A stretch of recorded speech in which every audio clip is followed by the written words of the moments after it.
Hi, everybody. Welcome to this edition of the Gamut Network. I'm so excited to have this gorgeous young lady join me today. Please meet Misty Diaz. I've had the pleasure of getting to know Misty almost a year now since she went down in Vegas for our show, Adaptive. So, Misty, can you tell our audience a little bit about who you are, a little bit about your story, and share who you are as a person?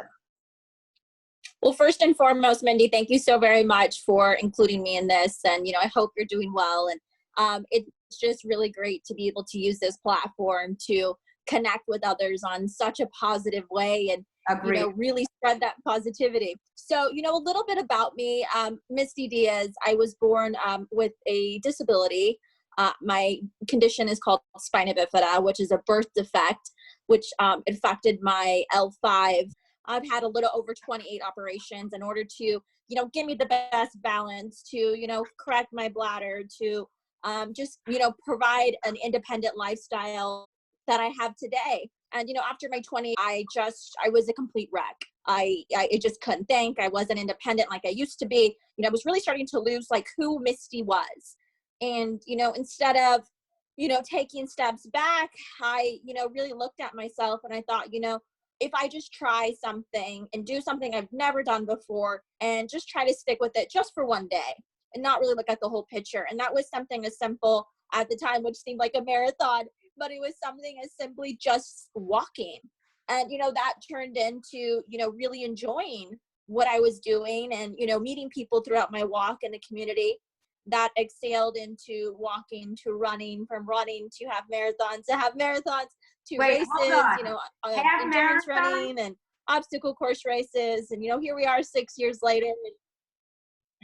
So here we are 6 years later and, a little over 250 races all over the world, being able to work with adaptive, children and friends, at these races. And it's been a crazy whirlwind ride. And, along that journey, I've just met the most amazing people. And most importantly, I've really met myself. It's a beautiful thing to say. So in order, when I got to that point, which took many, many years and many obstacles and, many very depressed times, that true awareness, I was finally able to see that I could use that to help others. And here we are. I love it. I want to go back to something that you said, because I think it will really resonate with the audience. I think you said it was in your 20s that you had that moment where you're like, who am I? What is my passion in this world? What am I leaving behind type of moment? Yes. How did you get through that in terms of, was it an aha moment? Was it an experience? Did you kind of hit rock bottom and say, this is not me? I'm not feeling in my own skin. To be brutally honest, it was the rock bottom moment. It was the fact that, my 28th operation failed and the state stepped in and Medi-Cal was like, we are going to assign someone to come and pretty much live with you and take care of you. And I had never had that before. If anybody knows me, I'm very independent. And, I had to say yes. I needed help. And then, going through the transition, I had moved from, being up north to here in Los Angeles. And, I had gone through, really crazy breakup all within the same year. And I just, by the end of that time, I was down to 2 suitcases and I didn't have anything. I had absolutely nothing. So, I did have a month extra at the place that I was living. And I just thought, okay, I can either use this month to be productive or I could just sit here in my uncomfortability. And I used that and I just took action, but I didn't look at the whole picture because we tend to do that. I just simply started walking. That was it.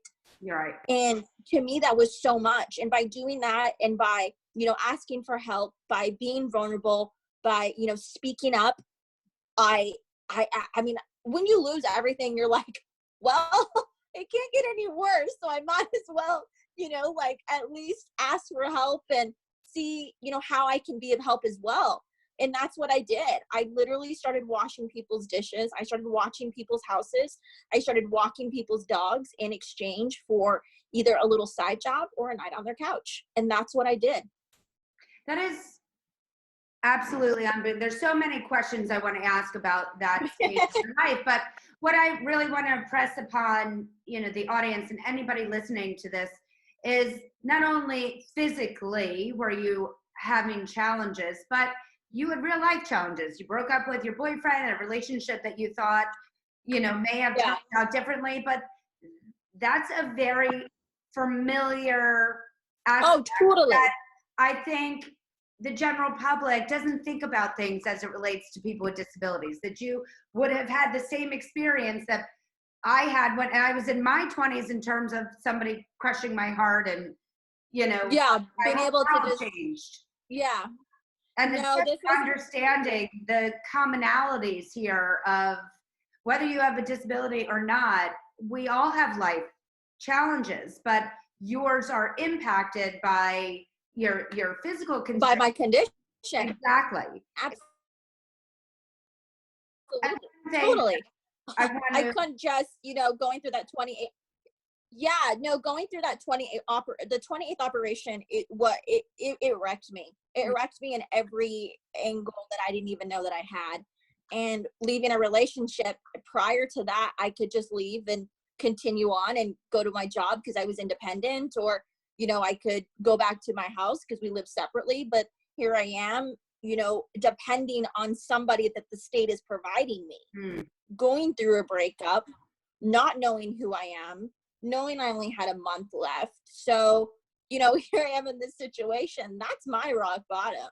Yeah. So, you know, it was just taking action. It was the smallest, instead of looking at the whole picture, it was just focusing on one daily action day. And I think that's such an important part to underscore, is that it can be incredibly overwhelming to look at the big picture of what's going to happen after a month, or how am I going to survive this, etc. And you just said, let me just walk. And I do want you to paint a picture, though, please, for our viewers. What does walking mean for you? What does it require for you to walk? So for me to walk, you know, I wear leg braces, so I wear AFOs, and I am on forearm crutches. So, you know, I'm not just, I'm using assistance in order to walk, and, you know, my left side is really strong and my right side is not so strong. Sometimes it just comes along for the ride. But, you know, going, you know, literally, I just started the front of my apartment had 3 steps that went down. There was 2 rails, and I would just simply walk down, go get the mail. And that was just like, I couldn't believe I was doing that. I just couldn't believe. And then, you know, like a couple days later, once I kept that, I was like, well, maybe if I just walked to the end of the block. I lived 3 blocks away from the beach, and I had never walked to the beach. Oh my God. And that was the bigger goal towards like the second week. I didn't I didn't even think about that. Like, I kind of knew that I would like to make that, but I was like, well, I don't want to overwhelm myself. So first we started with simply just going to the mailbox. I love that. And it's so powerful. And so going back to like these odd jobs that you said you would do, you're anything. walking dogs with your crutches, right? With one side stronger than the other. They were walking me. Well, exactly, but still, I mean, you know, that's a challenge for able-bodied people, let alone somebody that was, you know, dealing with what you had to deal with. And just that guttural courage and grit is, in my opinion, is what makes successful people. It's just having that true grit to say, I'm just going to walk to the mailbox, and that's going to be my huge accomplishment today. Yeah, absolutely. That's a message that I definitely want our audience to hear and understand. Again, there's other Misties out there that are hitting rock bottom right now, that have no idea what is ahead of them because they just can't see past their own life right now. And I want them to glean from you and see what you have succeeded is miraculous. And we haven't even gotten to some of the other things that you've done, but I want the audience to know what you have accomplished. And with that, what would be the best way that they could connect with you? If there were further questions. Yeah, I would love for if anyone would like to reach out. I'm really good about checking my DMs, believe it or not. I'm really good about checking them. I think it's highly important to connect with others. I love connecting. So my social media platform is all the same, and it's at LILMISTY Diaz, DIAZ. And you'll be able to find endless amount of content on me. I love it. And you're all going to be in for a great ride when you get to look into everything that she's done. So now, beside your incredible athletic accomplishments, and actually on that note, what was the biggest accomplishment you had in terms of your marathons, or are they Tough Mudders? Is that what they're called? Spartan races, half marathons. Yeah. I got into weightlifting. I won 3 competitions, non-adaptive. I got into CrossFit for about 3 months, and I placed 6th adaptive in women's in the world. I didn't pursue anything outside of that. I probably should have. Yeah, I know. I think the overall accomplishment out of that, to be quite frank, isn't necessarily all the races that I accomplished. It's the fact that I stuck with consistency. Yeah. And I didn't allow, because these races are not adaptive. So sometimes I'm in a crowd with thousands of people and I'm the only adaptive friend. So, I think I want to say one of the biggest accomplishments was being consistent with myself, showing up for myself, showing up for others at that race, creating a schedule and staying consistent with that.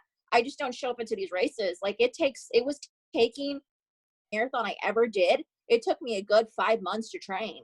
So I would have to say that, because I think we as human beings really lack consistency because we allow so much to get us from every direction. So yeah, I would have to say that. Yeah, I couldn't agree more, because the fact of the matter is there's plenty of able-bodied people out there that would never be able to accomplish what you have accomplished. And I think that it's, again, showing up for yourself. And that's a message that can go across to anybody at any point in your life.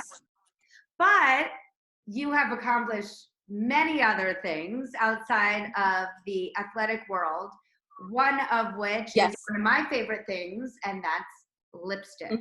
So can you tell us a little bit about how that happened? Yeah, so it's crazy. Actually, let me grab it. It's right here. So it's crazy. It was it was actually a really cool little story. So I showed up to a Spartan race, and I was putting my gear on, and this young woman walked up to me, and her name is Kim. She's from Canada, and she's like, "I've been following you on social media. I'm like one of your biggest fans. I absolutely love you." I was like, "Oh my God, can I have a hug? Like, I got a hug rule. Like, you got to give me a hug." And she was like, "Yeah." And she's like, "I got a gift for you." And she presented me with this little white box, and it said, I am beautiful. And I was like, "Oh, thank you very much."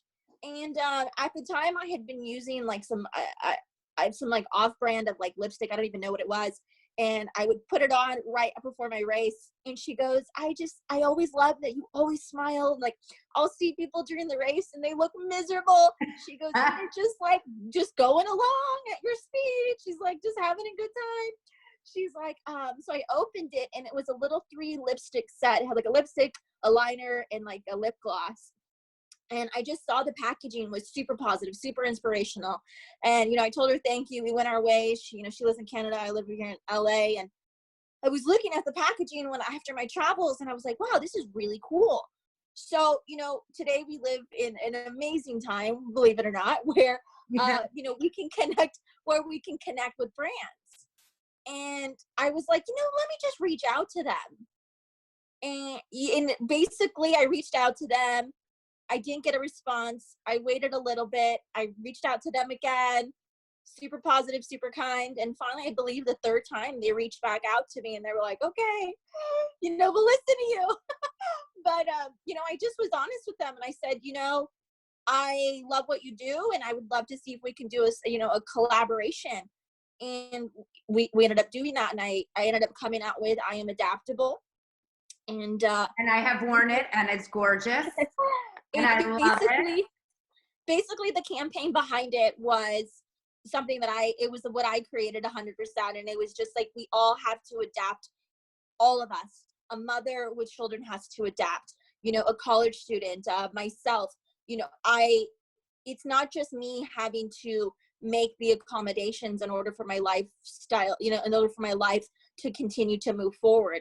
It's all of us on a daily are having to adapt. And especially right now, right? No truer word. Especially right now.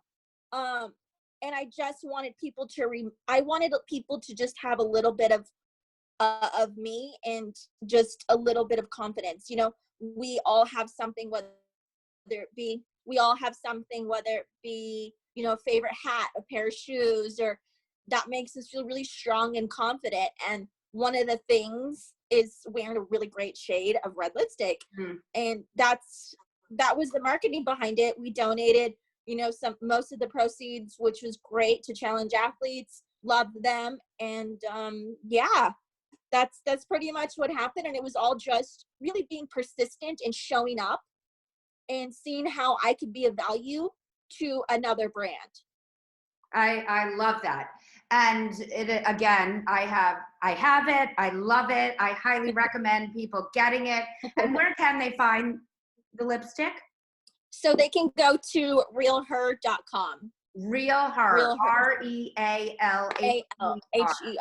HER. Yes. Perfect. Amazing. Now, what I also want to talk about quickly is, especially when we're all quarantined, right? So I'm not seeing anybody other than my family, or I'm FaceTiming a lot, whatnot. But regardless, when I wake up, I'm putting this lipstick on because it makes me feel happy. It makes me feel like, this is going to be a typical day. I look at myself in the mirror and I'm like, I can do this. What other tips would you have? Because you look quite gorgeous right now with a face of makeup. I actually just did a YouTube video on this, and going back to that is, we really thrive off routine. Yeah. And I know that it is incredibly hard right now to have that routine because we've just been completely ripped from it. But we still have the ability to get up, get dressed, keep that routine of, putting on your makeup, or even if you don't wear makeup, just, being yourself and enjoying it, whether it be yoga, whether it be exercise, checking in with others, writing that list of what you would like to accomplish and what goal you would like to execute the night before. For me, that's what's something that works. Like today, I'm needing to go online to file for something, and that was on my list last night. Like, I need to execute and get that done no matter what. And just really just being in the present and just worrying about just focusing on today. But really using this time to, to maybe write down a couple of things that you've always wanted to accomplish. I'm living it right now. I always wanted to do this. I know. So here we are. And, just really staying in the moment. I think we really absolutely have to just stay. And stay connected, right? And share stories. I'm so thrilled to have been able to introduce you to our world.